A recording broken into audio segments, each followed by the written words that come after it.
ওই লোকটার ভিতরে আল্লাহর ঘরে যাওয়ার তামান্না এবং প্রেম ভালোবাসা ছিল। লোকটা শুধু আল্লাহর কাছে দোয়া করত, আল্লাহ আমি যেন তোমার ঘর বাইতুল্লাহ গিয়া আমি যেন তোমার ঘর বাইতুল্লাহ তওয়াফ করতে পারি, সুবহানাল্লাহ। আমি যেন নবীজির রওজার সামনে দাঁড়াইতে পারি।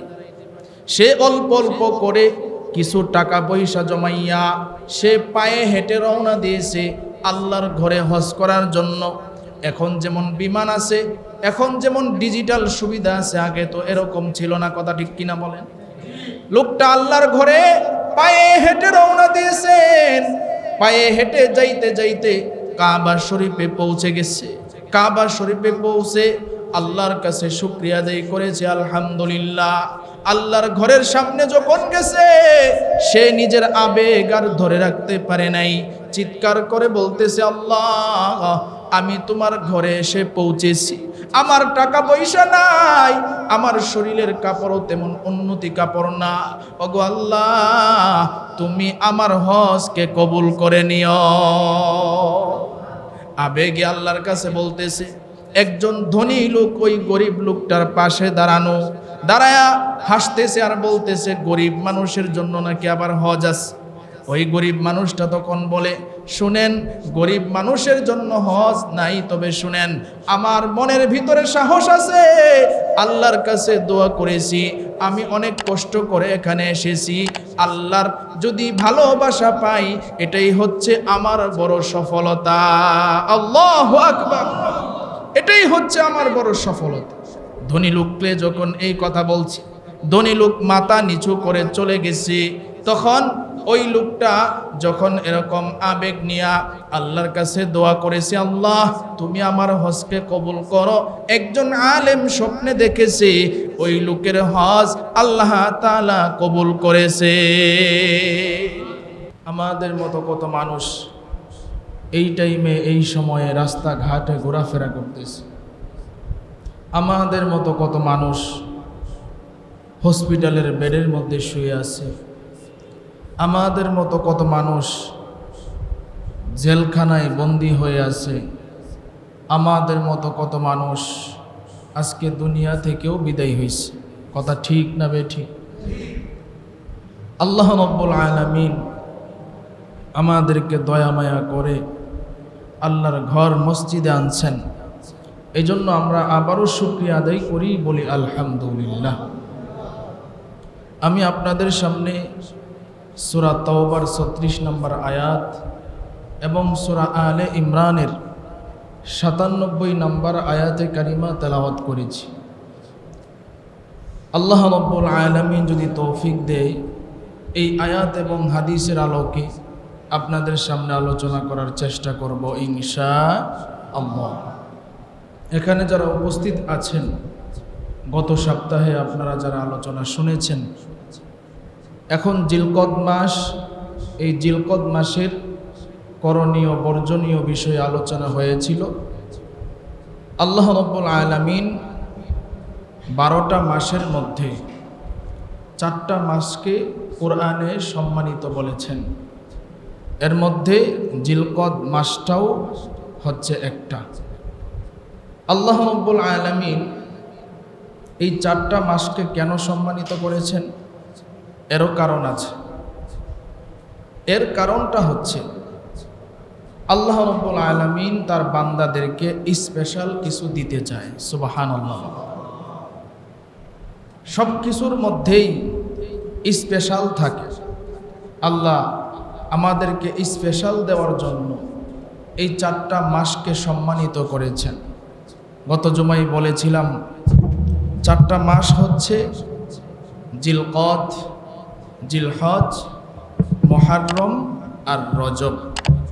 এই 4টা মাস আল্লাহর কাছে সম্মানিত। নবীজি আমাদেরকে বলেছেন এই 4টা মাসে বেশি বেশি ইবাদত বন্দেগী করা। এর অর্থ এই নয় যে অন্যান্য মাসে আমরা ইবাদত করব না। এর অর্থ কি এটা? অন্যান্য মাসেও ইবাদত করব, কিন্তু রাসূল এই মাসগুলোতে বেশি গুরুত্ব দিতে এই জন্য বলেছেন, এই মাসে যদি কেউ ইবাদত করে আল্লাহ তাআলা অন্য অন্য মাসের চাইতে বেশি ফজিলত দিবেন, সুবহানাল্লাহ। এবং এই 3টা মাস জিলকদ, জিলহজ আর মুহররম, এই মাসগুলাকে এমন সম্মানিত আল্লাহ করেছেন, এই মাসে যদি আপনি রাত্রিবেলায় ইবাদত বন্দেগী করেন, রাত্রিবেলায় জায়নামাজে দাঁড়ায়া নফল ইবাদত বন্দেগী করেন, তাহলে আল্লাহ বান্দার প্রতি বেশি খুশি হয়, সুবহানাল্লাহ। অথচ আমাদের অধিকাংশ মুসলমান এই মাসগুলোর ব্যাপারে জানে না, এই মাসগুলোর ব্যাপারে ধারণা নাই। অনেক মানুষ জুমায় আসে, আপনারা মাশাআল্লাহ যারা আগে আগে আসছেন তারা শুনতে পারতেছেন, যারা একেবারে খুতবা যখন শুরু হবে তখন আসবে, তারা কি আর এই বিষয়ে অবগত হতে পারবে? পারবে না। এই জন্য জুমার নামাজে যদি একটু আগে আগে আসা হয় তাহলে ফায়দা বেশি। আগে আগে আসলে কি ফায়দা বেশি। এই জন্য আগে আগে যদি আসি, হাদিসের আলোকে তো ফজিলত আছেই, বাকি আমরা যেহেতু মুসলমান, আমাদের ইসলামের বিষয়ে জানার প্রয়োজন, জানার দরকার। আগে আগে আসলে ইসলামের কিছু বিষয় আমরা জানতে পারি। আল্লাহ রাব্বুল আলামিন এই মাসের মধ্যে আমাদেরকে হজের প্রস্তুতি নেওয়ার জন্য বলেছেন। কিসের প্রস্তুতি? হজের প্রস্তুতি। ইসলামের মূল ভিত্তি হচ্ছে 5টা। মূল ভিত্তি কয়টা? 5টা। হাদিসের মধ্যে এসেছে, রাসূল বলেন, বনিয়াল ইসলামু আলা খামসিন। ইসলামের মূল ভিত্তি হচ্ছে কয়টা? 5টা। আল্লাহ রাসূল বলেন, শাহাদাতু আল্লা ইলাহা ইল্লাল্লাহ, তুমি সাক্ষী দাও যে আল্লাহ ছাড়া কোনো মাবুদ নাই, ওয়া আন্না মুহাম্মাদার রাসূলুল্লাহ, এবং হযরত মুহাম্মদ সাল্লাল্লাহু আলাইহি ওয়াসাল্লাম আমাদের রাসূল। এই সাক্ষ্য দিতে হবে। এই সাক্ষ্য যদি কেউ না দেয় আল্লাহ এক এবং নবী আমাদের হযরত মুহাম্মদুর রাসূলুল্লাহ, তাহলে কেউ ঈমানদার হতে পারবে না। তাহলে ঈমানদার হইতে হলে কালিমাকে মুখে স্বীকার করতে হবে, অন্তরে বিশ্বাস করতে হবে, বাস্তবে তা প্রয়োগ করতে হবে। এরপরে দ্বিতীয় নাম্বার যেটা, সেটা হলো ওয়া ইকামিস সালাহ। রাসূল বলেন, ইসলামের মূল ভিত্তি 5টির মধ্যে একটি তো কালিমা, দ্বিতীয় নাম্বার হচ্ছে নামাজ। দ্বিতীয় নাম্বার কি? তৃতীয় নাম্বার রাসূল বলেন ওয়া ইকামিজ যাকাত, তোমরা যাকাত, ওয়া ইতাইজ যাকাত, তোমরা যাকাত আদায় করো। আমরা অধিকাংশ মুসলমান যাকাত আদায় করি না।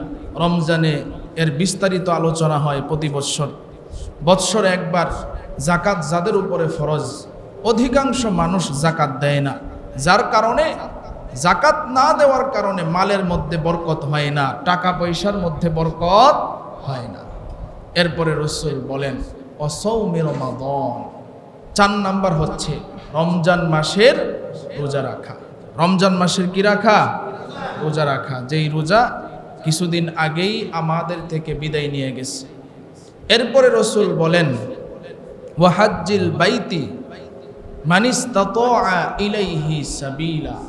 রাসূল বলেন যাদের সামর্থ্য আছে তারা হজ করো। হজ এটা একটা ফরজ বিধান। এই 5টা হচ্ছে ইসলামের মূল ভিত্তি। এই 5টা হচ্ছে ইসলামের কি? মূল ভিত্তি। এখন খুব গভীর মনোযোগ দিয়ে বুঝেন, ঈমানদার হতে হলে একেবারে সহজ। আমরা যদি কালিমা পড়ি লা ইলাহা ইল্লাল্লাহ মুহাম্মাদুর রাসূলুল্লাহ, ঈমানদার হয়ে গেলাম। কিন্তু খাঁটি ঈমানদার এখনো হই নাই। অন্তরে বিশ্বাস করতে হবে, বাস্তবে তা প্রয়োগ করতে হবে, তাহলে খাঁটি ঈমানদার আমরা কি করতে পারবো? হইতে পারবো। এরপরে দেখেন নামাজ। নামাজ পড়া সহজ ব্যাপার। এরপরে যাকাত, আপনি মালের যাকাত দিবেন। মালের যাকাত যদি না দেন তাহলে ফরজ বিধান আপনি আল্লাহর মানলেন না। এরপরে হচ্ছে রোজা। নামাজ, জাকাত, রোজা, এই বিষয়গুলোর ব্যাপারে একেবারে সহজতা আছে।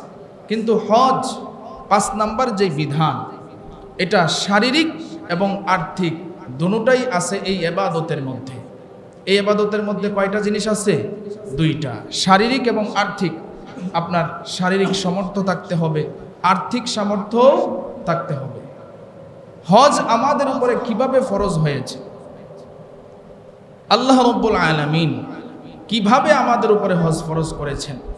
কোরআনে সূরা আলে ইমরানের 97 নম্বর আয়াত নাজিলের মাধ্যমে আল্লাহ রাব্বুল আলামিন আমাদের উপরে হজ ফরজ করেছেন। সকলেই বলেন সুবহানাল্লাহ। কত হিজরিতে, কত সনে? হিজরির 9ম সনে আল্লাহ রাব্বুল আলামিন সূরা আলে ইমরানের 97 নম্বর আয়াত যখন নাজিল করেছেন, তখন আমাদের উপরে হজ ফরজ হয়েছে। মতান্তরে কেউ বলেছেন 10ম হিজরিতে। এই আয়াত নাজিল করার পরে আমাদের উপরে হজ ফরজ হয়েছে। নবীজি যখন মদিনায় গেলেন, মদিনায় পরিপূর্ণ ইসলাম প্রতিষ্ঠা হয়েছে, মুসলমানরা শক্তিশালী হয়েছে, তখনই আল্লাহ তাআলা এই সূরা আলে ইমরানের 97 নম্বর আয়াত নাজিল করেছেন, ওয়ালিল্লাহি আলান নাসি হিজ্জুল বাইতি মান ইসতাতা ইলাইহি সাবিলা। আল্লাহ রাব্বুল আলামিন বলেন যে তোমরা আমার ঘরে ভ্রমণ করো হজ করার উদ্দেশ্যে। তবে আল্লাহ রাব্বুল আলামিন শর্ত দিয়েছেন, কাদের জন্য? যারা সামর্থ্যবান। কতটুকু সামর্থ্যবান? যে আপনি হজে যাবেন এবং আপনি হজে থাকা অবস্থায় আপনার খরচ, আসার খরচ, এবং আপনি যতদিন বাইতুল্লাহ থাকবেন, আপনার পরিবার পরিজন, আপনার পরিবার, আপনার অধীনস্থ যারা আছে, তাদের খাবার দাবার, ভরণ পোষণ, এতটুকু সক্ষমতা যদি আপনার থাকে, তাহলে আপনার উপরে হজ ফরজ হয়েছে। আরও কিছু শর্ত আছে, যেমন মুসলমান হওয়া, স্বাধীন হওয়া, এরপরে শক্তি সামর্থ্য থাকা। কোনো পাগল যার জ্ঞান নাই, যার স্মরণ শক্তি নাই, জ্ঞান নাই, পাগল, তার টাকা পয়সা থাকলেও তার উপরে হজ কি হবে না? ফরজ হবে না। এই জন্য হজ ফরজ হওয়ার জন্য এই বিষয়গুলো হলো শর্ত। সুতরাং আমি যেই বিষয়গুলো আপনাদের সামনে বললাম, এর দ্বারাতে আমাদের সমাজে অধিকাংশ মানুষের উপরেই কিন্তু হজ ফরজ হয়ে গেছে। কথা ঠিক কিনা বলেন? কিন্তু হজ করে না। আমাদের একটা উদ্দেশ্য থাকে এরকম, কেউ কেউ এরকম চিন্তা করবেন না যে এখন বর্তমানে হজ করতে গেলে প্রায় 7 লক্ষ টাকা লাগে। এই 7 লক্ষ টাকা দিয়ে হজ না কইরা, এই 7 লক্ষ টাকা দিয়ে যদি আমি সুদেও লাগাই, এরপরেও আমার টাকা বাড়বে। এমন সুদকুর যারা এমন আছে না নাই? বলেন, যারা সুদে টাকা খায় এরা কি এত চিন্তা করে? 7 লক্ষ টাকা হজে খরচ করার কি দরকার? কিন্তু মরার পরে বুঝবেন কি দরকার। কথা ঠিক কিনা বলেন? আবার কিছু কিছু মানুষ এরকম আছে যারা চিন্তা করে এখন তো যুবক আছি, আস্তে আস্তে বয়স হোক, বৃদ্ধ হই, এরপরে হজ কইরা একবারে যত গুনাহ করছি সব তওবা কইরা কাবা শরীফে চুমা দিয়া গুনাহ মাফ কইরা এরপরে আসবো দেশে, এরপরে মসজিদ ছাড়া আর কিচ্ছু বুঝবো না, শুধু মসজিদে বৈশা আল্লাহ আল্লাহ করুন। সবগুলা নিয়ত হচ্ছে গলত। আল্লাহ রাব্বুল আলামিন বলছেন, তোমাদের উপরে যখনই হজ ফরজ হবে তখনই তোমাদেরকে হজ করতে হবে, তখনই তোমাদেরকে হজ করতে হবে। আপনি যদি মনে করেন যে আমি মুরব্বী হইলে, বয়স্ক হইলে হজ করব, এটা আপনার ভুল ধারণা। আপনি এটা মনে রাখেন নেই, আল্লাহ যে বলছেন আপনার মরণের কোনো গ্যারেন্টি নাই, এই কথা আল্লাহ কোরআনে বলছে কি বলে নাই? বলেন। তা আপনি যে নিয়ত করে রাখছেন মুরব্বী হইলে হজ করবেন, আপনি মুরব্বী হওয়ার আগে যদি দুনিয়া থেকে বিদায় হন, তাহলে আপনার হজটা কে করবে? কথা ঠিক কিনা বলেন? এই জন্য আমার মুসল্লি এখানে যারা আছেন, মাইকের আওয়াজ যারা শুনছেন, যাদের উপরে হজ ফরজ, যাদের উপরে হজ ফরজ হয়েছে, আপনি হজ করে ফেলেন, আর না হয় আল্লাহর কাছে আপনাকে জবাব দিতে হবে। কারণ হজ ছোটখাটো কোনো ইসলামের বিষয় না, এটা হচ্ছে ফরজ বিধান। এই জন্য আল্লাহ বলছেন যে সামর্থ্যবান যারা, তাদের উপরে হজ ফরজ। হজে যাওয়ার টাকা পয়সা যত যা দরকার, ওই জায়গায় থাকা খাওয়ার টাকা পয়সা যা দরকার, আপনার পরিবার পরিজনের ভরণ পোষণের জন্য যা দরকার, এতটুকু সামর্থ্য যদি আপনার থাকে, আপনার হজ আপনার উপরে ফরজ হয়ে গেছে, আপনি হজ করবেন। অনেক মানুষ হজ করে নিজের উপাধি বাড়ানোর জন্য, নিজের লকব, নিজের পদমর্যাদা, যাতে মানুষের কাছে বলতে পারে আমি হাজী সাহেব, এরকম নিয়ত করে হজ করে। আছে না নাই বলেন? অনেক মানুষ এরকম ব্যাখ্যা করে, একবার হজ করলে হাজি হয়, এর অধিক হজ করলে আলহাজ হয়। আল্লাহ কি কোনো জায়গায় এরকম বলছে যে হজ করলেই হাজি সাহেব, এরপরে 2-3 বার হজ করলে আলহাজ? আপনি তো নামাজও পড়েন, রোজাও রাখেন, আপনাকে তো আর নামাজি, অমুক নামাজি এরকম বলা হয় না, অমুক রোজাদার এরকম বলা হয়? তাহলে নামাজ যেরকম ফরজ, রোজা যেরকম ফরজ, হজ তো তেমনই ফরজ। কথা ঠিক কিনা বলে? তবে হ্যাঁ, কেউ যদি সম্মান করে আপনাকে হাজি সাহেব ডাকে, এটা ভালো জিনিস, খারাপ বিষয় না। কিন্তু আপনার ভিতরে যদি নিয়তেই থাকে এরকম যে আমি হজ করব, মানুষ যেন আমাকে হাজি সাহেব বলে, তাহলে আপনার নিয়ত কি আসলে আল্লাহর ফরজ বিধান মানা, নাকি মানুষ আপনাকে হাজি সাহেব ডাকুক এইটা নিয়ত? এই নিয়ত যদি থাকে, আপনারাই একটু বলেন, তাহলে আল্লাহর দরবারে এরকম হজ কি কবুল হবে? আরো জোরে আওয়াজ দিয়ে বলেন, কবুল হবে? এই জন্য নিয়ত সহি লাগবে। আপনার উপরে হজ ফরজ হয়েছে, আপনি নিয়তকে সহি করেন, চেষ্টা মেহনত করেন, আল্লাহ অবশ্যই আপনার নিয়তকে কবুল করবে। কাবা শরীফে যাওয়া এটা সবার ভাগ্যে জুটে না। আমি এরকম ধনী দেখছি যাদের টাকা পয়সার অভাব নেই, কিন্তু হজ কপালে জুটে নাই, কাবা শরীফ দেখার কপালে জুটে নাই, নবীজির রওজার সামনে দাঁড়ানো তাদের কপালে জুটে নাই, কারণ তাদের ভিতরে ওই ইশক আর মহব্বত নাই। কথা ঠিক কিনা বলেন? আল্লাহর ঘরে যাওয়ার জন্য ইশক মহব্বত দরকার আছে। এই জন্য নিয়তকে সহি করেন। টাকা পয়সা আমাদেরকে দান করেছেন কে? একটু আওয়াজ দিয়ে বলেন তো, আরো জোরে বলেন, কে দান করেছেন?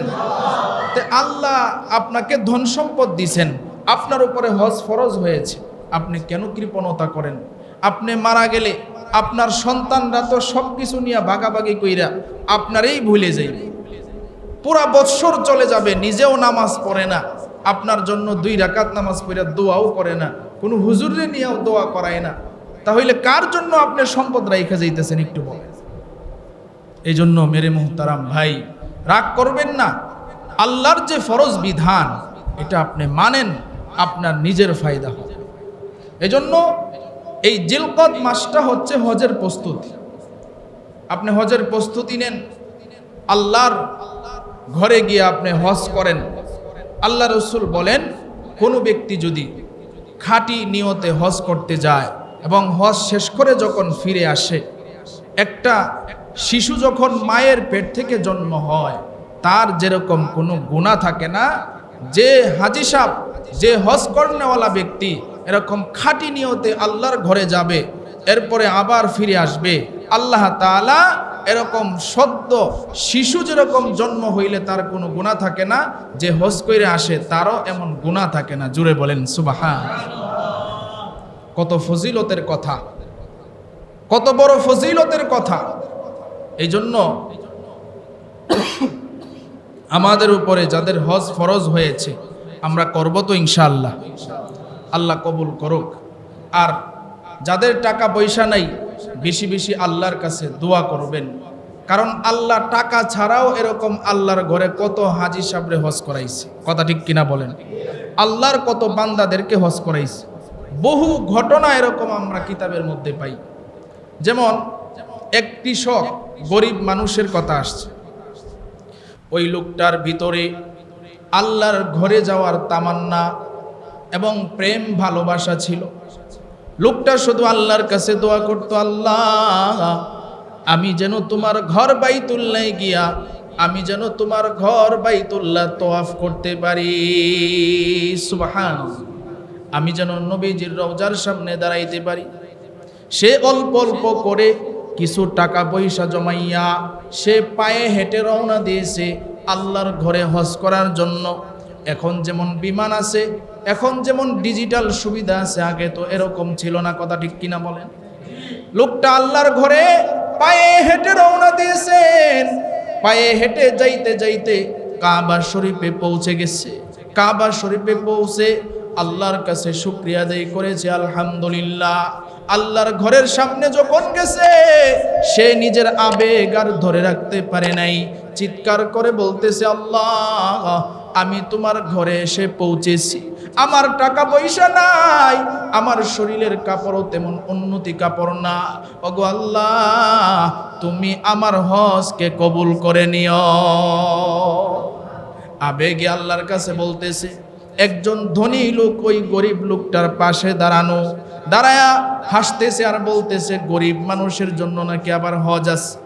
ওই গরিব মানুষটা তখন বলে, শুনেন, গরিব মানুষের জন্য হজ নাই, তবে শুনেন আমার মনের ভিতরে সাহস আছে, আল্লাহর কাছে দোয়া করেছি, আমি অনেক কষ্ট করে এখানে এসেছি, আল্লাহর যদি ভালোবাসা পাই এটাই হচ্ছে আমার বড় সফলতা। আল্লাহু আকবার, এটাই হচ্ছে আমার বড় সফলতা। ধনী লোককে যখন এই কথা বলছি, ধনী লোক মাথা নিচু করে চলে গেছে। তখন ওই লোকটা যখন এরকম আবেগ নিয়া আল্লাহর কাছে দোয়া করেছে, আল্লাহ তুমি আমার হজকে কবুল করো, একজন আলেম স্বপ্নে দেখেছে ওই লোকের হজ আল্লাহ তাআলা কবুল করেছে। মনের ভিতরে আবেগ থাকতে হবে, মনের ভিতরে কাবা শরীফের ভালোবাসা থাকতে হবে যে আল্লাহ তুমি আমারে বাইতুল্লাহ নিয়ে যাও, আল্লাহ নবীকে দেখি নাই, নবীর রওজার সামনে তুমি আমারে দাঁড় করায়া দাও, যায় নামাজ বিছায়া তাহাজ্জুদের নামাজে আল্লাহর কাছে দোয়া করবেন, কারণ আল্লাহ চাইলে টাকা পয়সা ছাড়াও নিতে পারে। কথা ঠিক কিনা? আবেগ লাগবে, মনের ভিতরে আশা আকাঙ্ক্ষা রাখতে হবে, আল্লাহর কাছে দোয়া করতে হবে যে আল্লাহ জীবনে একবার হইলেও তুমি আমারে মক্কা মদিনায় নিও, মক্কা মদিনায় না নিয়ে আমারে মরণ দিও না। পারবেন তো ইনশাআল্লাহ? মনের ভিতরে আশা রাখেন, হবে ইনশাআল্লাহ। এবং অনেক মানুষ এরকম আছে যারা মক্কা মদিনায় যাওয়ার জন্য অল্প অল্প করে টাকা জমায়, আছে না নাই? অল্প অল্প করে টাকা জমায়। আপনি অল্প অল্প করে টাকা জমান যে আমি মক্কা মদিনায় যাব। আপনি যদি নাও যাইতে পারেন, আপনার হায়াত যদি শেষ হয়ে যায়, আল্লাহ এই যে আপনি নিয়ত করছেন, নিয়ত করার কারণেও তো আপনাকে কবুল করতে পারে। কথা ঠিক কিনা বল? আল্লাহ কবুল করে ফেলতে পারে। এক নারীর কথাও আসছে যে এক নারী, সে অল্প অল্প করে একটা দোকানে কাজ করে সে হজে যাওয়ার জন্য কিছু টাকা পয়সা জমাইছে। এরকম টাকা পয়সা জমায়া জমায়া 1 বছর না 2 বছর না 7 বছর পর্যন্ত টাকা জমাইছে। কয় বছর? 7 বছর। খুব খেয়াল করেন, 7 বছর পর্যন্ত টাকা পয়সা জমাইছে। জমায়া আলহামদুলিল্লাহ তার টাকা পূরণ হয়ে গেছে। এখন সে পরের দিন হজে রওনা দিবে। ইতিমধ্যে একজন মহিলা চিৎকার করতে করতে তার ঘরের সামনে এসে হাজির। ডাক দিয়া বলে, আম্মা জান, আমার মেয়েটা বড় অসুস্থ, অনেক টাকা পয়সার দরকার, অনেক টাকা পয়সার প্রয়োজন, আমার মেয়েটাকে ডাক্তারের কাছে নিতে হবে, আমার কাছে একটা টাকাও নাই, আপনি যদি আমার একটু সাহায্য করেন আমার মেয়েটা হয়তো বা বাঁচবে, আল্লাহ বাঁচায় দিবে। মহিলা ঘরের মধ্যে হজে যাওয়ার জন্য যেই টাকা 1 বছর নয় 2 বছর নয় 7 বছর পর্যন্ত জমাইছিলেন, ওই 7 বছরের টাকা ঘর থেকে আইনা মহিলার হাতে দিয়া বলে, মা যাও তোমার বাচ্চার চিকিৎসা করো। টাকাটা দিয়া ঘরের ভিতরে যাই নামাজ বিছায়া আল্লাহরে ডাক দিয়া কয়, আল্লাহ আমার যে সঞ্চয় ছিল 7 বছরের সব সঞ্চয় আমি একটা মহিলার সন্তানকে বাঁচানোর জন্য দিয়ে দিচ্ছি, আমার তো মনে হয় হজে যাওয়া হবে না। ওগো আল্লাহ, কবুল করার মালিক তুমি আল্লাহ, তুমি আমারে কবুল করে নিও। মহিলা যে এই কাজটা করেছে, দানের কাজ করেছে, আল্লাহ এই কাজে বড় খুশি হয়ে গেছে। আল্লাহ তাআলা স্বপ্নে দেখাইছে, আল্লাহ এই বান্দিরে এত পরিমাণ ভালোবাসছে, আল্লাহ কয় আমার বান্দিরে আমি জান্নাতের ঘোষণা দিয়ে দিলাম।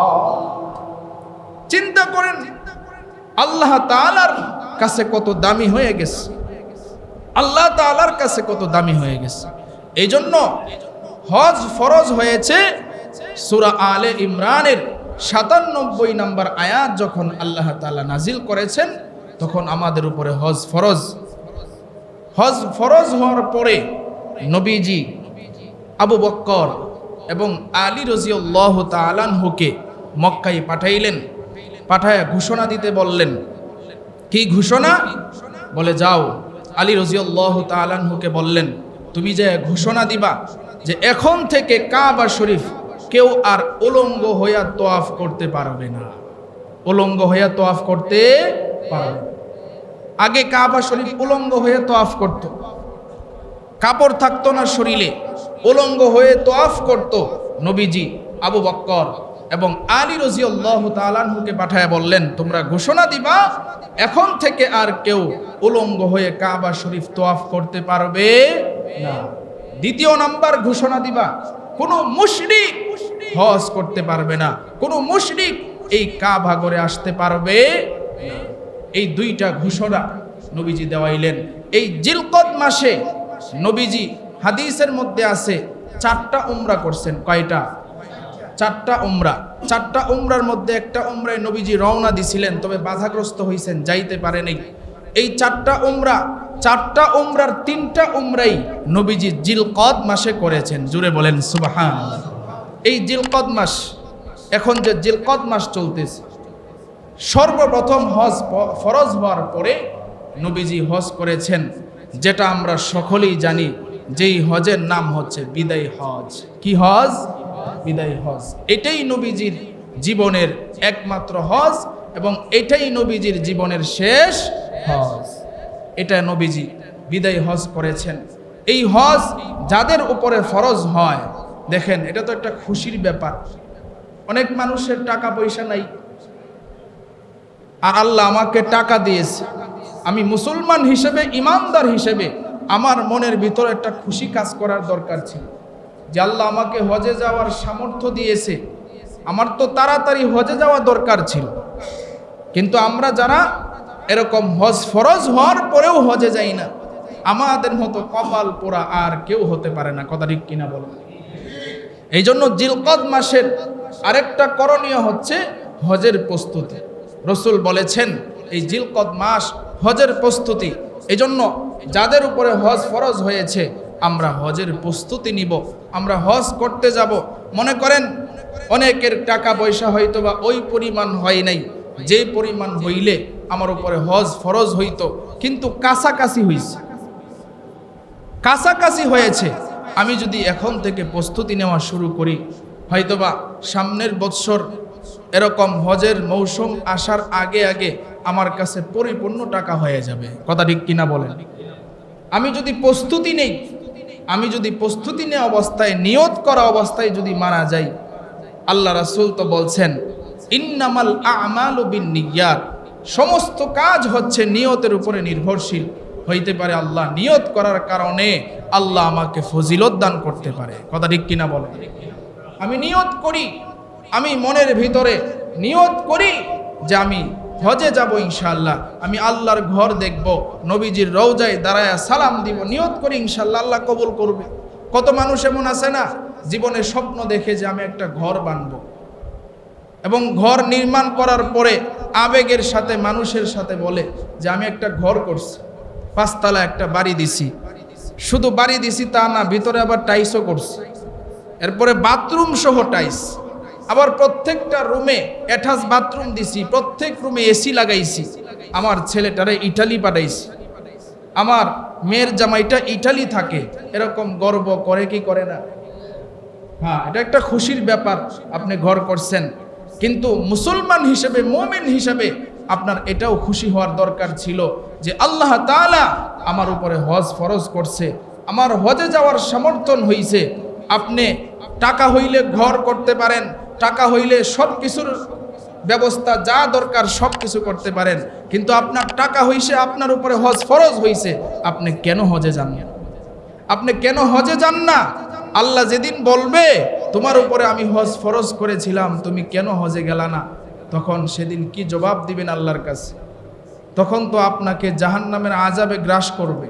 কথা ঠিক কিনা বলেন? জাহান্নামের আযাবে গ্রাস করবে আপনাকে, যে তুমি সব কিছু করছিলা আর আমার হজ তোমার উপরে ফরজ হয়েছে, তুমি সেটা করো নাই। সেদিন আল্লাহর কাছে জবাব দেওয়ার মতো শক্তি আমাদের থাকবে না। কথা ঠিক কিনা বল? এই জন্য আল্লাহ তাআলা ঘোষণা দিয়েছেন, ওয়ালিল্লাহি আলান নাসি হিজ্জুল বাইতি মান ইসতাতা ইলাইহি সাবিলা। আল্লাহ তাআলা বলছেন যে আমার ঘরে তোমরা হজ করো, যাদের উপরে তোমাদের উপরে হজ ফরজ হয়েছে, যারা সামর্থ্যবান তারা হজ করতে যাও। এই জন্য মুহতারাম হাজিরিন, আমার আলোচনা যারা এখানে শুনতেছেন, আপনাদের হাতে পায়ে ধরে বলবো, আমরা কৃপণতা না করি, আল্লাহর হুকুম বিধানগুলা, আল্লাহর যে বিধানগুলা আছে এগুলা মানার চেষ্টা করি। মানলে আমার জীবন আখিরাতে উন্নতি হবে, আখিরাতের জীবনটা সুন্দর হবে। আমরা দুনিয়ার জীবন সাজানোর জন্য সবকিছু যদি করতে পারি, যেই জীবনটা হবে চিরস্থায়ী, সেই জীবনের জন্য আমরা যদি না করি, তাহলে পস্তানো ছাড়া আর কোনো কিছু করার নেই। যেমন কবরে যাওয়ার পরে যখন মানুষকে আযাবে গ্রাস করবে, মানুষটা গ্রেফতার হয়ে যাবে আযাবে। যেমন কিতাবের মধ্যে আছে, যখন মুনকার নাকির প্রশ্ন করবে, মুনকার নাকিরের প্রশ্নের উত্তর যখন দিতে না পারবে, তখন চতুর্দিক থেকে কবরের আযাব শুরু হয়ে যাবে, জাহান্নামের আগুন বাহির হওয়া শুরু হয়ে যাবে। এবং কবর যে এরকম দুই পাশে মাটি থাকবে, মাটি এরকম আস্তে আস্তে চাপ দিতে থাকবে।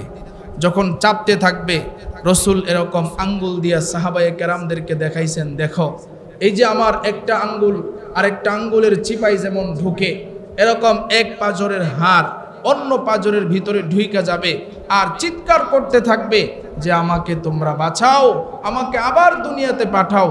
তার চোখের পানি শেষ হয়ে যাবে, চোখ দিয়া রক্ত আসবে, আওয়াজ আসবে, তোমাকে আর দুনিয়াতে পাঠানো হবে না। তাহলে একটু চোখটা বন্ধ করে আপনি একটু চিন্তা করবেন।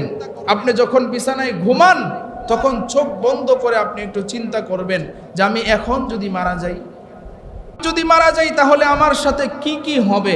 একটু মুরাকাবা করবেন, মৃত্যুর মুরাকাবা করবেন।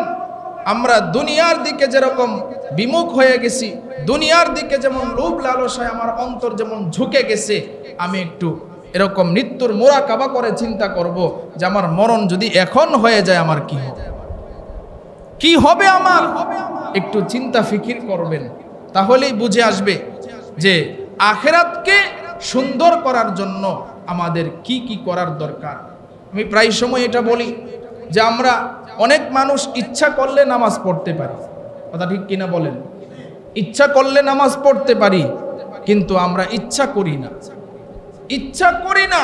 ইচ্ছা করলে পারি, আমার সব কাজ যদি হয়, নামাজ কেন হবে না? মা বোনদেরকে বলতেছি, আমার যা কিছু দরকার, সাজন পাতি, কাপড় চোপড়, গহনা, সব কিছু তাদের দেখবেন স্বামীরে বলতে বলতে মুখে ফেনা তুলে, আমার অমুক লাগবে তমুক লাগবে, কিন্তু যে পর্দার বিধান আল্লাহ ফরজ করেছেন সেই পর্দার ব্যাপারে তারা উদাসীন, কথা ঠিক কিনা বলেন? কিন্তু ইচ্ছা করলে মা বোনেরা পর্দায় থাকতে পারে কি পারে না বলেন? ফরজ বিধানগুলোর ব্যাপারে আমরা উদাসীন হয়ে গেছি।